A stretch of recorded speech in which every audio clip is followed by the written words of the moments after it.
환율은 나라 경제의 체력과 건강성을 보여주는 척도라고 하는데 최근 환율이 달러당 1,200원대 턱밑까지 올라왔습니다. 원화 가치가 그만큼 하락했다는 소리인데 석 달 사이에 무려 7%를 하락했고 주요국 통화 중에 가장 큰 하락폭을 기록하고 있습니다. 외환시장과 금융시장이 불안해지니까 안전자산으로 불리는 달러와 금을 찾는 사람들이 많이 늘고 있습니다. 환율이 이렇게 불안해진 가장 큰 이유는 문재인 정부가 좌파 사회주의 이념에 기초한 소득주도 성장을 계속 고집을 하고 있고 최저임금과 주 52시간제 등 기업인들의 투자 의욕을 꺾어버리는 정책으로 기업인들이 투자를 하지 않고 오히려 하던 사업도 포기하는 경우가 지금 계속되고 있습니다. 민노총이 무법자처럼 설치는데 공권력이 이를 반감만 하고 있기 때문에 기업인들을 절망의 늪으로 몰아넣어서 우리 경제 전체가 지금 나빠지고 있습니다. 나라 경제가 좋아지려면 경제 시스템을 저비용 고효율 구조로 만들어야 하고 이렇게 해서 생산성을 높이게 되면은 경제가 성장하고 일자리가 늘어나면서 국민의 소득이 늘어나는 선순환 경제 구조가 되는 것입니다. 이를 위해서 꼭 필요한 일이 현재 노동개혁인데 문재인 정부는 이와 정반대로 좌파 사회주의 정책을 추구하면서 우리 경제를 고비용 저효율 구조, 특히 민노총이 주도하는 파업 맞는 고비용 경제로 만들었습니다. 대표적인 사례를 들자면 2년 동안 무려 30%나 올린 최저임금과 주 52시간제로 인해서 노동비용이 급격히 높아지면서 중소기업과 자영업자들이 직격탄을 맞았습니다. 그런데 청와대가 내년에 최저임금 동결을 선언하지 않고 또 3, 4% 인상하겠다고 하니 이들이 제정신이 아닌 것이 분명한 것 같습니다. 사업자들이 생존하기 위해서 고비용을 줄이면서 저소득층 일자리와 청년 알바 일자리가 없어졌고 법인세, 소득세, 재산세 등 세금을 늘리다 보니까 조세 비용이 늘었고 그 결과 기업들은 투자를 포기하고 많은 기업들이 그나마 경쟁력을 갖추기 위해서 해외로 나가면서 해외 투자가 급증하는 그런 지경이 있습니다. 대한민국이 세계 최고의 경쟁력을 갖춘 게 원자력 발전인데 문재인 정부가 바보같이 탈원전을 추진하다 보니 탄탄하던 한국 전력이 큰 적자를 기록하고 이는 결국 전기료 폭탄으로 돌아올 것이 분명해지고 있습니다. 문재인 정부를 보면은 기업 활력을 높이고 시장 기능을 중시하는 자유민주주의와 시장경제에 대해서 본능적으로 알레르기를 나타내고 있습니다. 이것은 문재인 정부가 뼛속 깊이 좌파 사회주의 이념에 물들어 있음을 보여주는 것으로 우리 경제를 이처럼 고비용 저효율 구조로 만들다 보니 올해 1분기에 성장률이 마이너스로 돌아섰고 미래도 더욱 암울해지고 있습니다.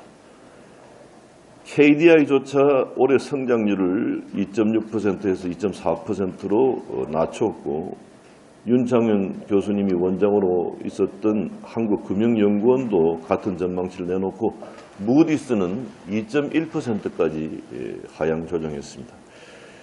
경제가 나빠지면 최대 피해자는 경제적 약자, 즉 서민들로서 올해 1분기 하위 20%의 빈곤층의 소득이 2.5% 줄어든 게 대표적인 증거입니다. 문재인 대통령은 이렇게 경제가 나빠지고 빈곤층의 삶이 더욱 힘들어졌는데도 불구하고 경제는 성공으로 나아가고 있다. 이렇게 어려운 국민들의 염장을 지르는 이런 발언을 대통령이 지금 하고 있습니다. 국민들은 이제 더 이상 문재인 대통령에게 기대할 것이 없다면서 절망하고 있습니다. 금융시장의 안정 못지않게 중요한 것이 국가 재정 건전성인데 튼튼한 재정은 대외적으로 국가 신용도를 지켜주는 방패가 되고 우리나라의 위기 대응 능력을 높이는 그런 도구가 되는 것입니다. 우리나라는 특히 세계에서 유례가 없는 초저출산과 고령화, 그에 따르는 건강보험 등 복지 지출의 급증, 공무원 연금 충당, 통일에 대비한 자원 마련 등 튼튼한 재정이 절실히 요구되는 그런 나라입니다. 문재인 정부는 그런데도 엉터리 경제정책의 실패를 숨기고 감추려고 재정 확대가 필요하다고 말하는데, 이것은 결국 국민 세금으로 돌려막는 세금 포퓰리즘을 하겠다는 것임을 우리 국민들이 아셔야 합니다. 국가 채무 비율이 내년에 40%를 넘어서고 공기업 부채까지 합치면은 60%를 초과하게 되는데, 국가 부채는 한번 늘어나게 되면은 눈덩이처럼 커지는 성질이 있어서 매우 조심스럽게 다뤄야 할 그런 부분입니다.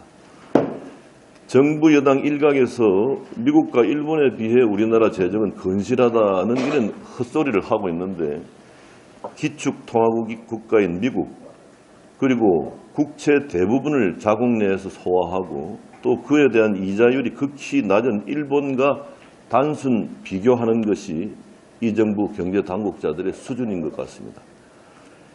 역대 정부가 돈을 쓸 줄 몰라서 안 쓴 것이 아니라 재정 건전성의 중요성을 너무나 잘 알기 때문에 조심스럽게 다뤘던 것인데, 문재인 정부는 이러한 원칙마저 어기고 있고, 저는 궁금한 것이 과연 문재인 대통령이라는 사람이 국가를 운영하는 데 있어서 가장 중요한 것이 국가 재정 건전성을 여하히 잘 지키면서 국민들의 복지 욕구를 해소하는가 하는 것을 지키는 것이 대통령의 가장 중요한 기본인데, 이것을 제대로 아는 사람인지 정말 의심스러울 수밖에 없습니다.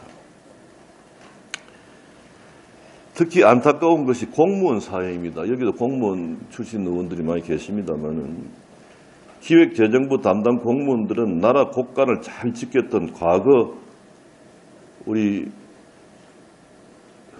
김강림 의원처럼 이런 선배 공무원들의 애국심을 가지고 재정 운영을 이렇게 하면 안 된다고 거부를 해야 하는데, 신재민 사무관 한 명만 문제를 제기하다가 정신병원에 감금되면서 꺾여버린 현실이 너무나 안타깝습니다. 이러니 공무원들은 영혼이 없다는 그러한 말이 스스로 자조하는 현상이 있는 것 같습니다.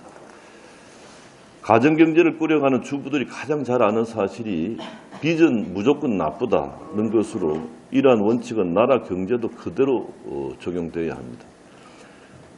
문재인 정부가 지금처럼 미래를 생각하지 않고 나라 국간을 허문다면 결국 국민들이 맞이해야 할 차가운 현실은 증세가 될 것입니다.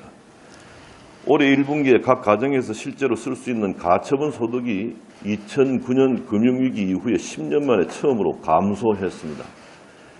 이는 벌어들인 돈보다 세금, 국민연금, 건강보험료 등으로 나간 돈이 훨씬 많아졌기 때문에 앞으로 세금이 더 늘어나면 국민 지갑은 그만큼 얇아질 것입니다. 문재인 정부가 우리 경제를 고비용 저효율로 만드는 좌파 사회주의 정책을 계속 고집한다면 그 경제적 결과는 일자리 감소와 국민 소득 감소, 그리고 국민들에게 부과되는 세금 폭탄이 될 것입니다. 그리고 문재인 대통령과 문재인 정부의 정치적 운명도 매우 불행해질 것이라는 것을 경고합니다. 오늘 국내 최고의 금융 전문가인 윤창현 교수님과 재정 전문가인 옥동석 교수님 모셨습니다.